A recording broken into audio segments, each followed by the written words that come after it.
Bonjour, bonjour chez vous, bonjour à tous. Bonjour Tata Aline, bonjour Caleb. Bonjour à vous qui êtes à la technique, bonjour à vous qui nous regardez ce matin. Que la grâce et la paix du Seigneur nous soient pleinement accordées ce matin. Alléluia. C'est encore une grâce renouvelée pour nous de pouvoir nous retrouver ensemble autour du nom de Jésus pour célébrer sa bonté, son amour envers nous. Il mérite la gloire, il mérite la louange, il mérite notre adoration. Alléluia. Alors j'aimerais que nous puissions ce matin élever la voix, mais avant, j'aimerais lire un passage qui se trouve dans le livre de Luc, le chapitre 19. Je lirai les versets 36 à 40. Quand il fut en marche, les gens étendirent leurs vêtements sur le chemin. Verset 37. Et lorsque déjà il approchait de Jérusalem, vers la descente de la montagne des Oliviers, toute la multitude des disciples, saisis de joie, se mit à louer Dieu à haute voix pour tous les miracles qu'ils avaient vus. Verset 38, il disait, béni soit le roi qui vient au nom du Seigneur. Paix dans le ciel et gloire dans les lieux très hauts. Alléluia. Verset 39. Quelques pharisiens du milieu de la foule dirent à Jésus, Maître, reprends tes disciples. Et il répondit, je vous le dis, s'ils se taisent, les pierres crieront. Les pierres crieront. Alors ce passage m'interpelle ce matin et je veux dire, ne laissons pas les pierres crier à notre place. Ne laissons pas les pierres dire, béni soit le roi qui vient au nom du Seigneur à notre place. Alors je nous invite ce matin à être unis dans l'esprit pour prier, à être unis dans cette intention de rendre à Dieu un culte. Alors élevons nos voix ensemble et bénissons le Seigneur.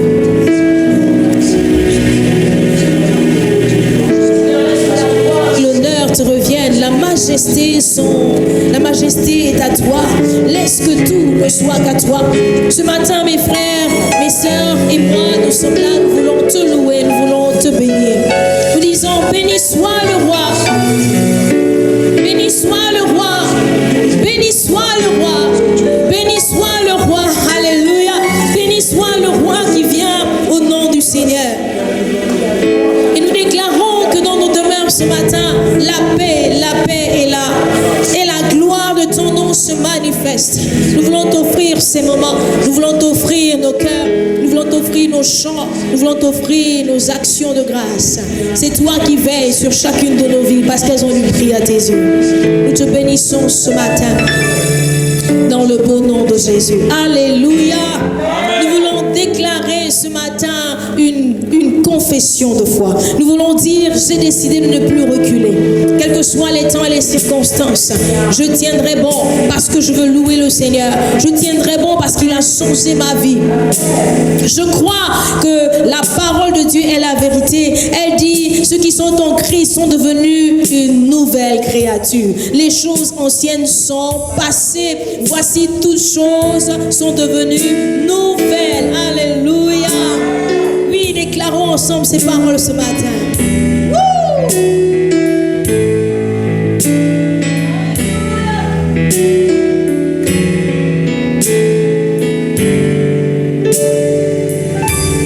J'ai décidé de ne plus reculer. Je suis venu déclarer que le passé est passé en lui, que les choses ont changé.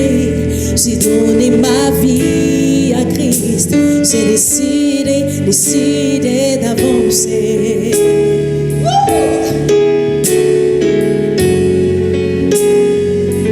Disons ensemble, quel beau moment. Quel beau moment passé avec toi, ma liberté. J'ai trouvé en toi, tu guéris mon âme et tu changes ma vie. Yeah, yeah, yeah, yeah, yeah, yeah. Alors si avec moi j'ai décidé, alléluia. J'ai décidé de ne plus reculer. Je suis venu déclarer que le passé est passé en lui. Les choses ont changé. Alléluia. J'ai donné ma vie à Christ. J'ai décidé d'avancer.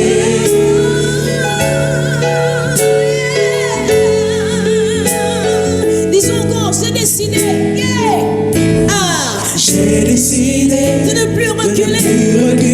Je suis venu déclarer Que le passé en lui. les choses ont changé. Les choses ont changé. Ah, j'ai donné ma vie à Christ. Alléluia. J'ai décidé d'avancer.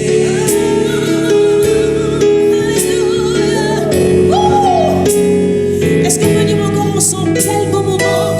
Quel beau moment Merci avec toi, Seigneur. passer avec toi, ma liberté. Je l'ai trouvé en J'ai toi. trouvé en toi. Tu guéris mon âme âme. et tu changes ma Et tu vie. changes ma vie. Yeah, yeah, yeah, yeah.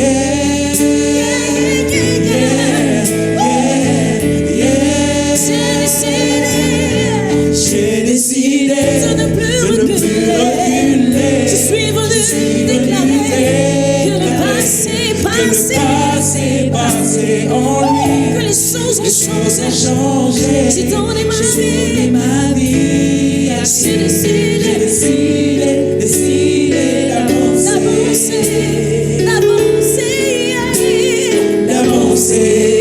D'avancer avec le roi des rois. D'avancer quels que soient les temps et les circonstances. D'avancer même si c'est difficile. D'avancer même si je ne vois rien devant, je lui fais confiance. D'avancer.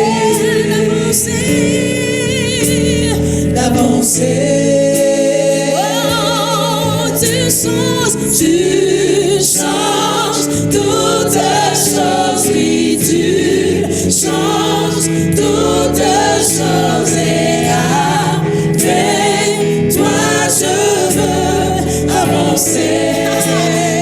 Je déclare ce matin que tu changes. Tu changes toutes choses. Tu changes toutes choses. Changes toutes choses et avec toi je veux avancer.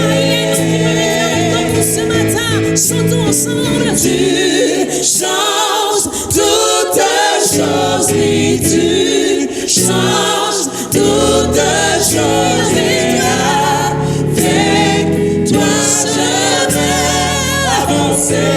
Il y a une femme qui se lève ce matin et crie.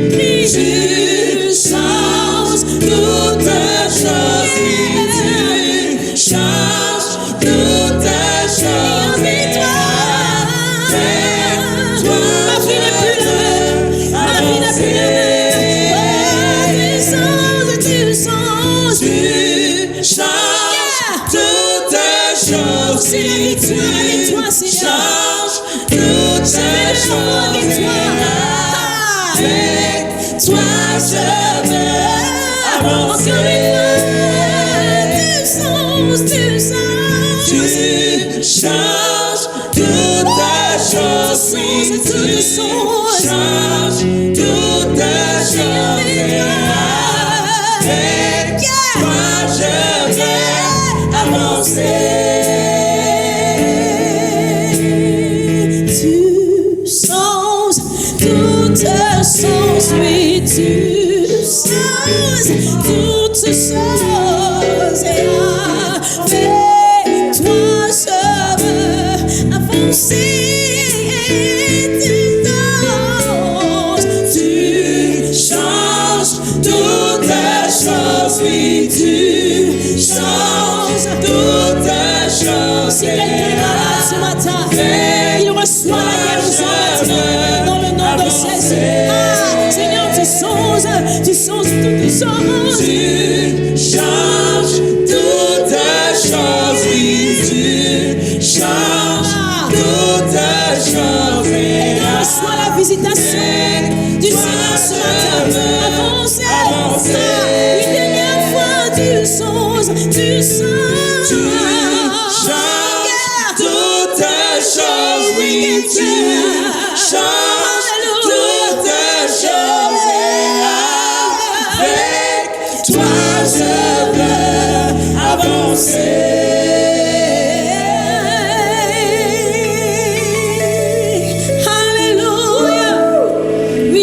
célébrer cette déclaration ce matin. Vous pouvez déclarer avec la foi que les choses sont changées. C'est celui qui a pris notre place à la croix, qui change toutes choses. Et nous croyons que toute la gloire lui revient. Il est le Dieu Tout-Puissant. Et ce matin, nous célébrons son nom. Alléluia.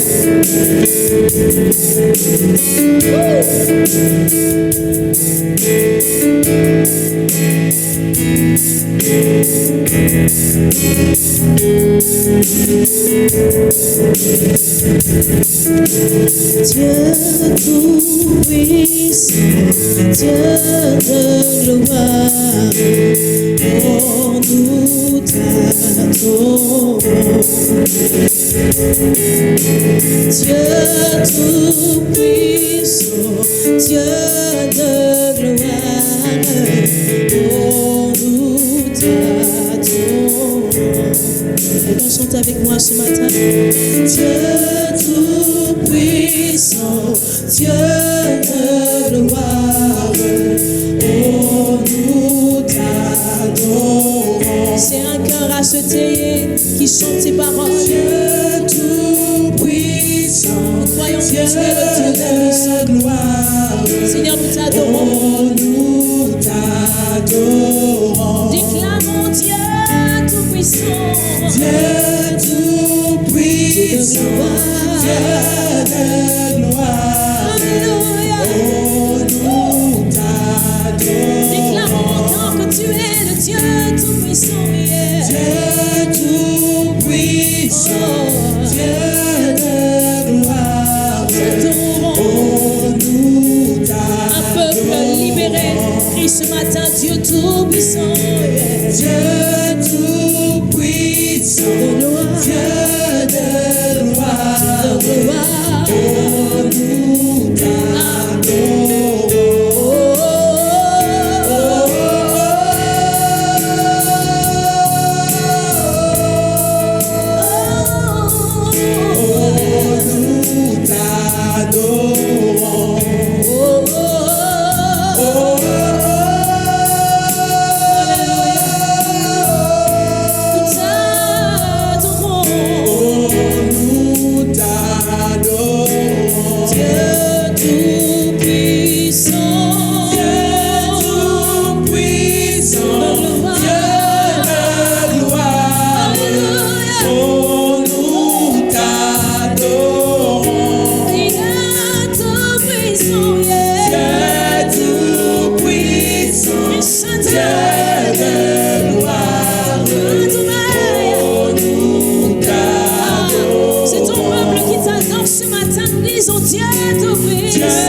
Oui, toi seul. Oui, toi seul. Et Dieu dans les cieux, sur la terre. Oui, toi seul. Oui, toi seul. Oui, toi seul. Et Dieu. Oui, toi seul. Oui, toi seul. Toi seul. Oui, toi seul. Tu n'as pas d'égal, tu n'as pas de pareil. Oui, toi seul. Oui, toi seul. C'est toi qui ouvres une Oui, porte toi seul. et personne ne peut la fermer. Oui, toi seul. C'est toi aussi qui ferme une porte et personne ne peut l'ouvrir. Oui, toi seul. Seigneur, Oui, toi seul. Seigneur, toi seul. Toi seul. Tu dis la chose arrive. Oui, toi seul. Oui, toi seul. Tu ordonnes et elle existe. Alléluia. Toi seul. Oui, les gens t'adorent ce matin. Le peuple que tu t'es choisi t'adore. Alléluia. Oui, toi seul. Yahweh, toi seul. Oui, toi seul.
Oui, toi seul, disons encore une fois. Oui, toi seul. Oui, toi seul. Oui, toi seul. Et Dieu. Oui, toi seul. Oui, toi seul. Oui, toi seul. Oui, toi seul. Et Dieu.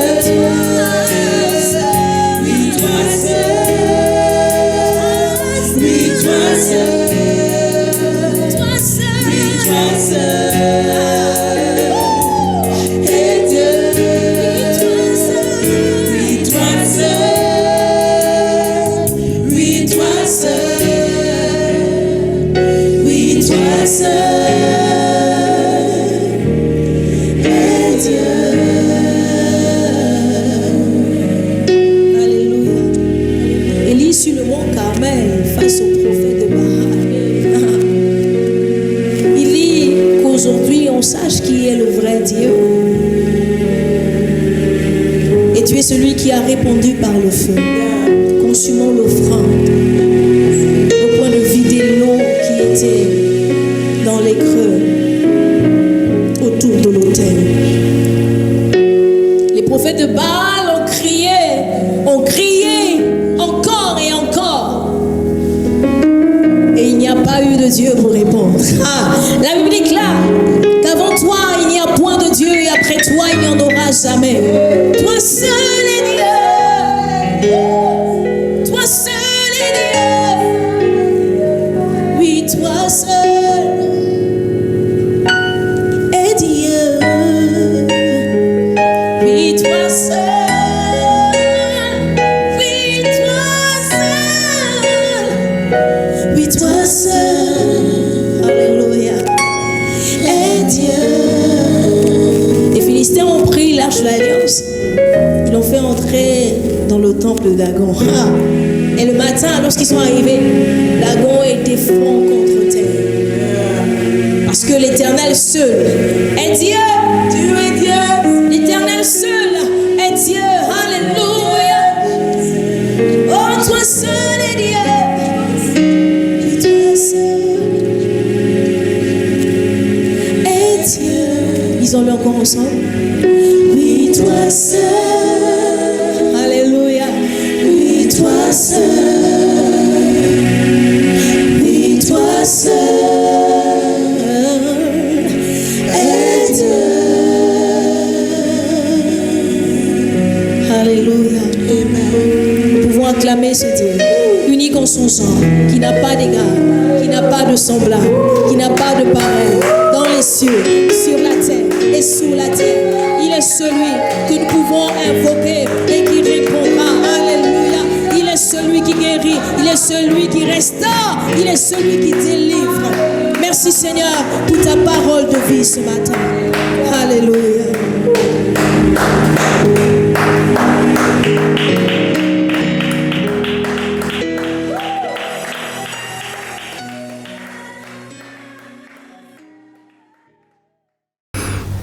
Bien-aimés, que la paix qui surpasse toute intelligence soit votre partage. Bien heureux de nous retrouver encore autour de la méditation de sa parole. J'aimerais remettre ces moments au Seigneur, des temps de méditation. Merci Père pour ta faveur et ta grâce. Merci pour ta présence. Dispose nos cœurs et nos reins. Alors que nous voulons méditer ta parole, nous avons besoin de ta révélation. Que toute la gloire te revienne au nom de Jésus. Amen. Bien-aimé, le texte que j'aimerais méditer avec vous se trouve en Hébreu. C'est une péricope qui part, nous prendrons en fait le chapitre 13 de Hébreu. Le chapitre 13, nous lirons les versets 9 à 14. Hébreu 13, 9 à 14. Je lis la parole de Dieu. Ne vous laissez pas entraîner par des doctrines diverses et étrangères, car il est bon que le cœur soit affermi par la grâce et non par des aliments qui n'ont servi de rien à ceux qui s'y sont attachés. Nous avons un autel dont ceux qui font le service au tabernacle n'ont pas le pouvoir de manger. Les corps des animaux dont le sang est porté dans le sanctuaire par le souverain sacrificateur pour le péché sont brûlés hors du camp. C'est pour cela que Jésus aussi, afin de sanctifier le peuple par son propre sang, a souffert hors de la porte. Sortons donc pour aller à lui hors du camp, en portant son opprobre. Car nous n'avons point ici-bas de cité permanente, mais nous cherchons celle qui est à venir. Amen. Ici donc, l'auteur nous propose un titre que nous pouvons très facilement trouver et retenir par rapport à notre méditation. Ces quelques versets reprennent un groupe de mots hors du camp. Et ce sera le titre de notre méditation, hors du camp. Nous le trouvons au verset 11 lorsqu'il est question des animaux et des sacrifices. Le sanctuaire dans le sanctuaire par le souverain sacrificateur pour le péché, ces animaux sont brûlés hors du camp. Et le verset 13 nous dit « Sortons donc pour aller à lui, donc à Christ, hors du camp. » Donc, voici le titre de notre méditation, hors du camp. Nous sommes invités à aller hors du camp. Avant de pouvoir vous inviter hors du camp, j'aimerais d'abord resituer un peu le contexte. Voici l'auteur. Il est communément admis que l'auteur de l'épître aux Hébreux est l'apôtre Paul. Même si plusieurs débats continuent à se faire sur la question. Mais pour faire simple, l'apôtre Paul, donc ici, exhorte ses contemporains à rentrer et à s'approprier l'essentiel. Parce que voyez-vous, qu'est-ce qui se passait? En fait, l'homme, de façon naturelle, a toujours besoin un peu de béquilles, a besoin de choses sur quoi s'appuyer. La foi est tellement parfois immatériel. La foi, c'est quelque chose d'immatériel, de façon tout à fait normale. Mais l'homme, lui, a besoin de voir. La Bible dit, l'homme regarde à ce qui frappe des yeux. L'Éternel regarde au cœur, mais l'homme regarde à ce qui frappe des yeux. Et c'est ainsi que depuis toujours, depuis l'ancienne alliance, lorsque Dieu a parlé à Moïse et qu'il l'a invité sur le mont Sinaï pour lui donner les tables de la loi, le peuple commençait à s'impatienter. En s'impatientant, le peuple peuple a fini par se faire un veau d'or. Le peuple, l'homme a toujours besoin de quelque chose qu'il peut toucher, quelque chose qu'il peut voir, quelque chose qu'il peut palper. Quelque chose sur quoi s'appuyer. Et le Seigneur, lui, il voudrait rassurer l'homme et avoir une intimité. Cette intimité d'antan, cette intimité qu'il a perdue depuis le jardin d'Éden. Lorsque Dieu s'est écrié « Adam, où es-tu » ?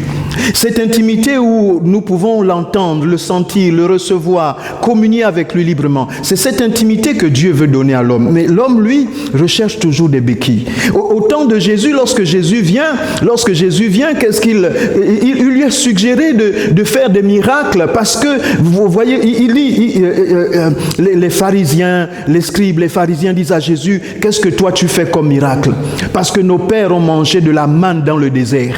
Voici, il s'appuyait sur ce qui était extraordinaire, cet événement extraordinaire de pères qui ont mangé la manne qui est tombée du ciel, qui ont traversé la mer des joncs à sec. Et puis Jésus, pour les ramener à l'essentiel, leur dit tout cela. Vos pères ont mangé de la manne dans le désert, mais ils sont morts. Ils sont tous morts. Voyez-vous? Et donc pour dire, tout ce sur quoi vous voulez vous accrocher n'est absolument rien. Vous passez à côté de l'essentiel. Et ici, l'apôtre Paul, ou l'auteur aux Hébreux, parle à saints contemporains. Pourquoi? Parce que une pratique s'était installée dans le judaïsme. Une pratique s'était installée. Ils pensaient pouvoir se justifier au travers d'aliments. Et Paul vient dire ici de ne pas vous laisser emporter. Attention, faites attention de ne pas vous laisser emporter au point d'être à côté et de passer à côté de Christ Jésus, mais revenez à l'essentiel.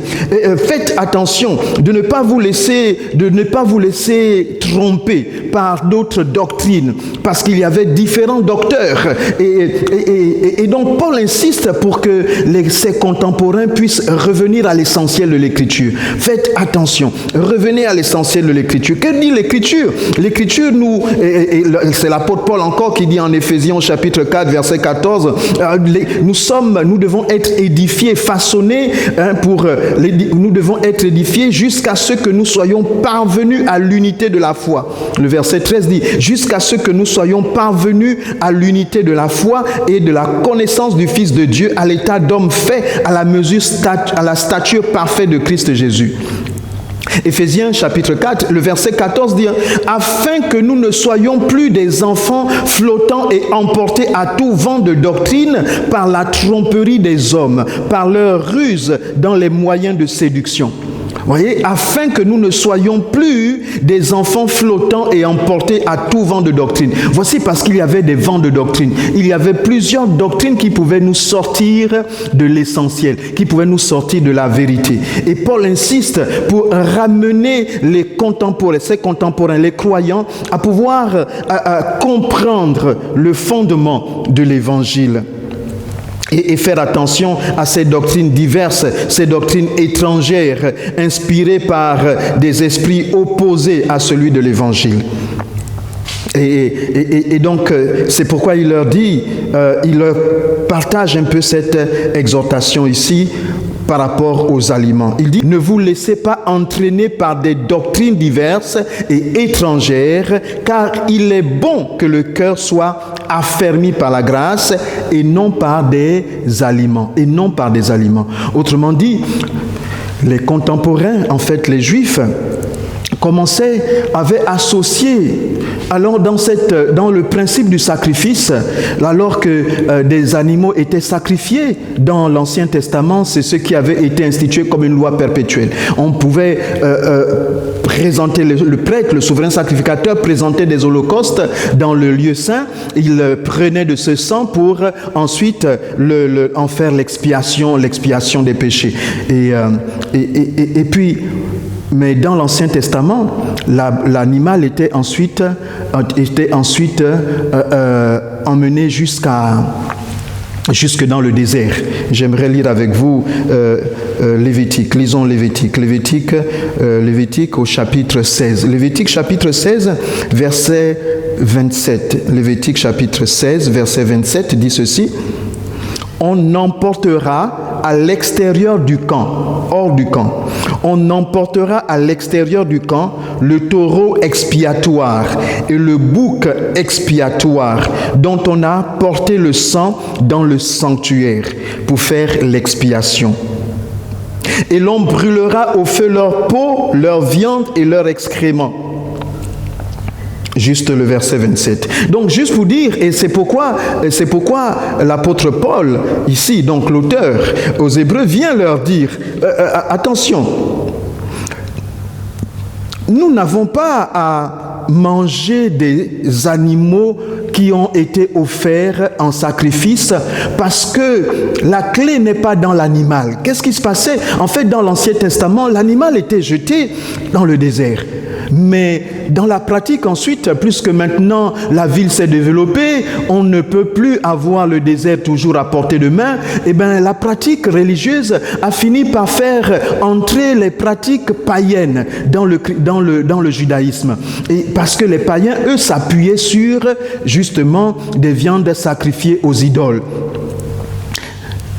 Les Juifs, finalement, ont commencé à se dire qu'au lieu de jeter cette viande, pourquoi pas la manger? Ils étaient donc portés à s'accrocher aux aliments pour se dire que, en plus du symbole du sacrifice, manger de la bête pouvait certainement affermir notre cœur, comme le dirait 1 Corinthiens 10, verset 18. Nous ne pouvons pas affermir notre cœur par la nourriture. Certains pensaient effectivement que le repas devait nous faire comme une grâce. Ce repas, avoir accès à cet holocauste, nous ajoute une grâce. Comme s'il y avait un mystère en lui-même dans l'animal qui a été sacrifié. On prenait finalement ces éléments comme des moyens de grâce ou comme des moyens de purification. Et c'est là que l'apôtre Paul vient essayer de rectifier le tir. Faites attention, notre évangile ne doit pas se retrouver dans des formes de béquilles, avec des formes de béquilles. L'homme, naturellement, a tendance à se faire des béquilles, à trouver des reliques, à trouver des formes, des représentations, des idoles. L'homme a toujours besoin de quelque chose pour pouvoir matérialiser sa foi. Et donc, il explique en disant, mais vous savez vous-même que dans la pratique, l'animal n'était pas mangé. L'animal n'était pas mangé, l'animal était jeté dans le désert. Il était chassé dans le désert. Alors pourquoi aujourd'hui vous allez accorder de l'importance à cet animal? En plus, ce n'est même plus, nous ne sommes plus dans le temps de nous retourner vers l'animal, mais il y a un autre sacrifice, c'est Christ Jésus lui-même qui s'est donné. C'est Christ Jésus qui est venu remplacer le symbole. Le sacrifice des boucs, des animaux, n'était qu'une symbolique qui préfigurait le sacrifice de Christ Jésus lui-même. Christ Jésus vient se donner en sacrifice expiatoire pour le péché.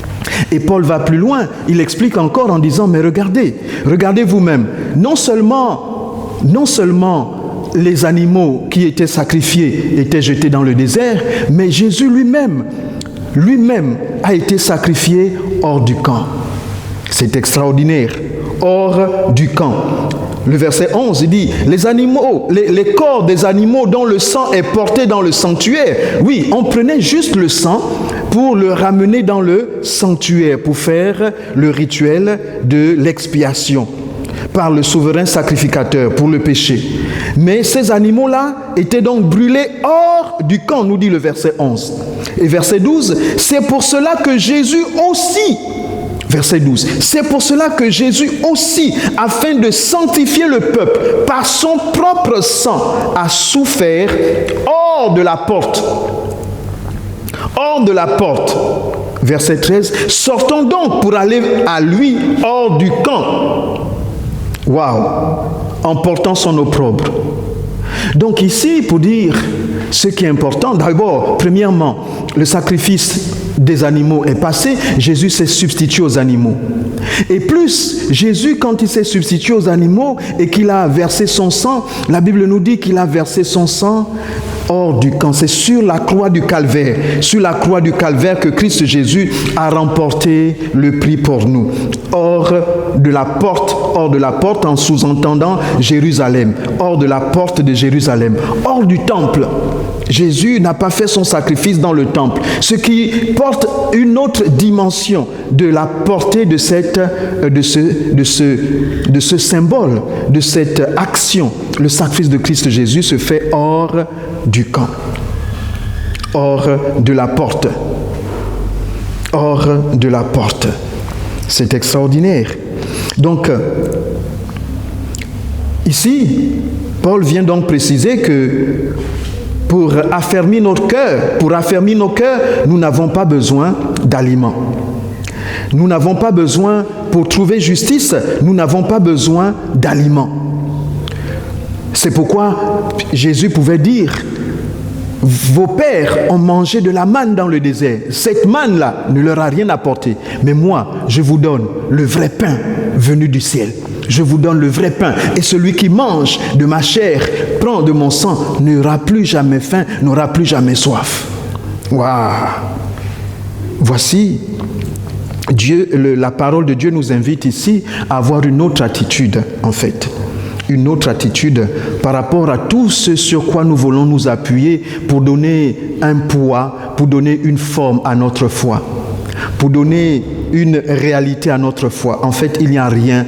Notre foi ne doit reposer que sur le sacrifice de Jésus sur la croix. Notre foi ne doit reposer que sur le sacrifice de Jésus sur la croix. Voilà, les Juifs avaient tendance à revenir sur les aliments. Mais nous, aujourd'hui, sur quoi est-ce que nous ne revenons pas? Est-ce que notre foi n'est pas basée sur d'autres formes d'aliments?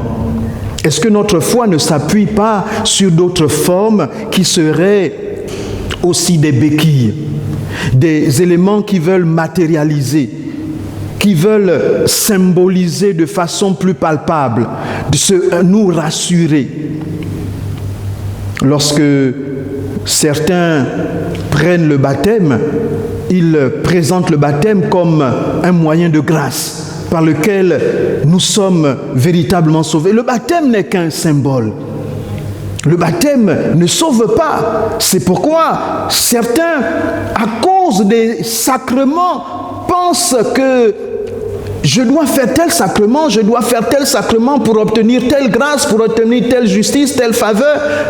Nous avons aussi finalement institué dans ces derniers temps nos formes d'aliments qui nous rassureraient une connexion avec le Seigneur. J'ai vu dans nos églises de réveil des personnes s'accrocher à des symboles tels l'huile d'onction. Des gens ont toujours un petit talisman sous le lit, une petite bouteille d'huile pour se rassurer de ce que Christ Jésus est présent, de ce que Christ Jésus... Alors, pasteur, ma bouteille d'huile est finie. On revient pour une nouvelle bouteille d'huile et on prie pour la bouteille d'huile et c'est la bouteille d'huile qui nous garde. Nous avons tendance à recréer des formes d'aliments, des formes de béquilles pour nous rassurer. Quand ce n'est pas un objet pris en Israël, quand ce n'est pas un objet sur lequel le pasteur a prié, quand ce n'est pas... on fabrique tous d'une certaine façon des reliques ou des aliments qui voudraient venir affermir nos cœurs, qui viendraient affermir nos cœurs, qui viendraient favoriser notre justice. Et le Seigneur nous dit, il faudrait sortir du camp. Il faudrait sortir du camp pour aller vers le Christ Jésus. Parce que dans le camp, il y a toute forme d'aliments. Dans le camp, il y a toute forme d'objet. Dans le camp, il y a toute forme de repère. Alors quand c'est pas le lieu, le propitiatoire, quand c'est pas le chandelier, quand ce n'est pas la cuve des reins, en fait, chacun veut s'agripper à quelque chose dans le camp. Dans le camp, il y a des repères. Dans le camp, il y a des symboles. Dans le camp, il y a des des objets, dans le camp, il y a des aliments, dans le camp, il y a des personnes. Et finalement, Jésus, lui, est allé se sacrifier hors du camp. Jésus est allé se sacrifier hors du camp. Hors du camp. Pour nous dire, sortez du camp pour venir à la rencontre. Et nous, c'est ce que le texte nous dit. Le texte dit, c'est pour cela que Jésus aussi, afin de sanctifier le peuple par son propre sang, a souffert hors de la porte. Sortons donc pour aller à lui, hors du camp. Sortons de nos reliques, sortons de nos a priori, sortons de nos béquilles, sortons de nos talismans, sortons de nos gris-gris, sortons de nos appuis, sortons de nos repères et allons-y hors du camp vers le Christ Jésus. Je vais choquer peut-être certaines personnes, mais il y a des gens qui se sentent davantage juste rassurés quand ils sont dans les 4 murs de l'église. Dans les 4 murs de l'église, c'est là où ils ont tout ce dont ils ont besoin. Quand ils sont hors de ces 4 murs, ils ne se sentent plus chrétiens. Ils se sentent en danger, ils se sentent exposés, ils se sentent perdus, ils se sentent sans repère. Ils ne retrouvent leur repère que dans le camp. Ils ne retrouvent leur repère que dans les 4 murs de l'église. Jésus s'est sacrifié hors du temple, hors du camp. Mais nous venons toujours recevoir que dans le camp. Et nous voulons habiter dans le camp. Nous voulons rester dans le camp. Nous voulons demeurer dans le camp. Nous voulons vieillir dans le camp. La Bible nous dit que Jésus allait de lieu en lieu faisant le bien, jusqu'à ce qu'il soit parvenu à la connaissance du Fils de Dieu. En fait, le Seigneur, le camp, ce n'est qu'un lieu, c'est un lieu d'incubation. Le camp n'est qu'un lieu où nous sommes préparés pour ensuite aller. Il faudrait que nous venions à l'église pour recevoir quelque chose qui nous permet ensuite d'aller et de témoigner de ce Christ Jésus. Nous ne pouvons pas être chrétiens et juste être fidèles dans les 4 murs de l'église. Si certains, effectivement, en grandissant, j'ai l'impression vraiment qu'en grandissant, on se fait beaucoup de béquilles. Et c'est pourquoi aujourd'hui, notre focalisation est mise sur les temples faits de mains d'hommes. Je ne suis pas contre la construction du temple. Nous sommes dans un projet de construction du temple. C'est important. Il faut un temple physique. Je ne dis pas qu'il ne faut pas de temple physique. Il faut un temple physique. Mais il ne faut pas que le temple physique devienne une relique. Il ne faut pas que le temple physique devienne notre référence. Jésus dira, détruisez ce temple. C'est justement, les Juifs lui demandaient, quel miracle nous accordes-tu? Après qu'il ait déguerpi les personnes qui transformaient la maison de son père en caverne de voleurs. Après qu'il se soit fâché dans le temple, les pharisiens lui disent, quel miracle toi tu nous accordes quand tu te permets de faire ceci, quel miracle toi tu veux donner pour justifier ce que tu fais? Jésus dit, détruisez ce temple et moi je le reconstruirai en 3 jours. Et là ils se disent, mais ce jeune homme, il est culotté. Ce temple qui a mis 46 ans à être construit, et toi tu vas le détruire, tu vas le construire en 3 jours, mais tu racontes n'importe quoi, tu es tombé sur la tête. Parce que finalement, la focalisation des Juifs était sur le temple physique. Sur le temple physique. Il ne faut pas que nous fassions que nous reproduisions les mêmes erreurs, la même histoire. Nous avons la parole de Dieu qui est là pour nous permettre de ne pas retomber sur les mêmes travers. Mais nous avons l'impression que de génération en génération, nous avons les mêmes problèmes. Nous avons les mêmes problèmes. Après cette grande génération que nous avons vécue dans le réveil des années 80, nous sommes dans les années 2020, 2022. Et nous sommes dans la phase en train de contempler les édifices, les temples. Les temples. Mais l'église n'est pas dehors. L'église n'est pas hors du temple, hors du camp. Les croyants ne sont pas assez nombreux hors du camp. En fait, le Seigneur me parle ces derniers temps, m'interpelle par rapport à la capacité des croyants d'être le sel de la terre et la lumière du monde. Au lieu de rechercher des gris-gris, des repères, comme les païens, qui trouvent des solutions dans des viandes, dans des nourritures. Vous savez, les païens, il y a des sacrifices ou des rituels qui sont faits autour de certains aliments en disant on a fait tel rituel, il faudrait manger telle chose pour avoir telle solution. Mais nous avons l'impression que les chrétiens sont en train de tourner en rond dans les mêmes pratiques. Dans les églises, nous cherchons des solutions en recevant des potions magiques, en recevant des aliments, des choses à boire, des choses à manger, des choses à faire. Et Christ Jésus lui-même n'est pas celui-là qui est élevé, montré, révélé. Nous n'avons pas une vraie connexion avec le Christ Jésus. Ce que le Seigneur veut pour chacun de nous, pour chaque croyant, c'est de pouvoir aller vers le Christ. La Bible dit, verset 13, « Sortons donc pour aller à lui hors du camp. » Sortons donc pour aller à lui hors du camp. Sortons donc. Est-ce que si tu sors de tes 4 murs de ton église, tu te sens vraiment chrétien? Tu te sens vraiment investi fort? Est-ce que sans nos pasteurs, sans nos leaders, nous nous sentons vraiment forts chrétiens? Le leader doit être juste comme un coach. Et le coach vous prépare pour que vous soyez capable d'être hors du camp. Hors du camp. Mais pas pour que vous soyez juste habitués au camp.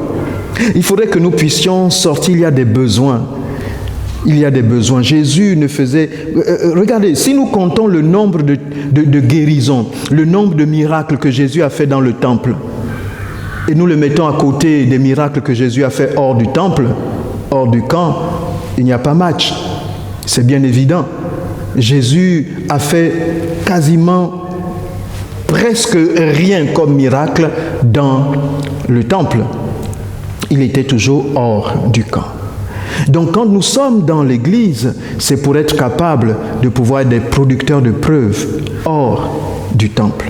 Nous devons vivre pour être capables de vivre dans la société. Nous devons grandir en Christ pour être capables de vivre dans la société. Mais les chrétiens vivent en cénobite, en autarcie. Il faudrait que l'on voit les chrétiens vivre dans la société et qu'ils soient le repère, la référence, qu'ils soient l'antidote, qu'ils soient la solution, qu'ils soient le repère. Mais le chrétien a peur du monde. La Bible dit, vous n'êtes pas du monde, mais vous êtes dans le monde, vous êtes la référence dans le monde. Et il faudrait être dans le monde. Dieu ne nous a pas enlevés du monde, mais pour que nous puissions affecter, transformer le monde. Avec quoi? Pas avec les aliments, mais avec le Christ Jésus que nous devons refléter. Tu dois pouvoir refléter le Christ Jésus. Et pour le refléter, ce n'est pas juste une histoire d'aliments, mais c'est une histoire de s'approprier le sacrifice de Christ Jésus sur la croix. Il est allé, il a versé son sang sur la croix du calvaire. Et ce sang crie à bas Père.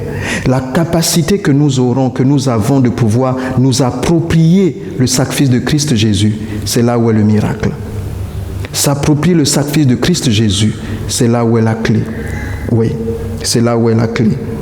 Christ Jésus vit en moi parce que je l'ai reçu comme mon Seigneur et Sauveur. Ce n'est pas par rapport à ce que je mange tous les dimanches. Ce n'est même pas par rapport à la Sainte Seine. La Sainte Seine est un symbole et qui vient attester ma foi. Je m'approche de la Sainte Seine parce que j'ai reçu Christ Jésus comme Seigneur et Sauveur. Et c'est pourquoi la Bible dit que ceux qui s'approchent sans discerner les éléments, sans discerner le corps, attirent sur lui un jugement. Il faudrait que le Christ Jésus habite en nous pleinement par la foi. Et recevoir Jésus, c'est juste comprendre que Dieu a tellement aimé le monde qu'il a donné Christ Jésus, afin que quiconque croit en lui ne périsse point, mais ait la vie éternelle. C'est cela. Tu vas sortir du camp en allant vers le Christ Jésus pour dire « Seigneur Jésus, sauve-moi ». Il est allé hors de la porte, on l'a sorti de la ville, on l'a monté sur une croix et il a été crucifié pour vous et pour moi. Et c'est en sortant de ta maison, en sortant de ta ville, en sortant de tes repères, en sortant de tes habitudes, en sortant de tes a priori, en sortant de ta culture, en sortant de tes us et coutumes, que tu peux accéder au Christ Jésus. Le Christ Jésus n'est pas le Christ d'une culture, d'une histoire, d'un peuple. Le Christ Jésus a été crucifié hors du camp pour qu'il soit le Christ Jésus de tous ceux qui pourraient croire en lui. Qu'il soit le Christ Jésus qui n'appartient même pas aux Juifs parce qu'il a été crucifié hors de la porte pour que quiconque croit en lui ne périsse point. Quiconque l'invoque, il répond, il dit, celui qui le cherche de tout son cœur, il se laisse trouver par lui. Tu peux trouver le Christ Jésus. Il n'a pas besoin d'être le Christ d'un ancêtre. Il n'a pas besoin d'être le Christ d'un peuple. Il est le Christ hors du camp. Pour celui qui veut sortir de son camp, qui veut sortir de ses a priori, qui veut sortir de ses habitudes, il peut rencontrer le Christ Jésus. Parce que son sang a coulé pour l'humanité. Ma prière pour toi est que tu te déconnectes de tout ce qui est béquille, tout ce qui est a priori, pour faire confiance au Seigneur. C'est comme une sortie pour l'aventure en fait. Oui, il dit à Abraham, sors de ton pays, va vers le pays que je te montrerai, comme un saut dans le vide. Ouais, c'est ça la foi. On s'appuie sur Christ Jésus, pas sur des reliques, pas sur des repas, pas sur des boucs, parce que ce n'était que des symboles. Que le Seigneur te bénisse et te garde, que le Seigneur fasse briller sur toi son doux visage, que le Seigneur t'accorde la paix et que la foi ne te manque pas. Si tu gardes les regards fixés sur le Seigneur, le Christ Jésus, tu verras la gloire de Dieu, afin que tu sois une source de bénédiction tout autour de toi, un flot d'eau vive. Que Dieu te bénisse. Amen.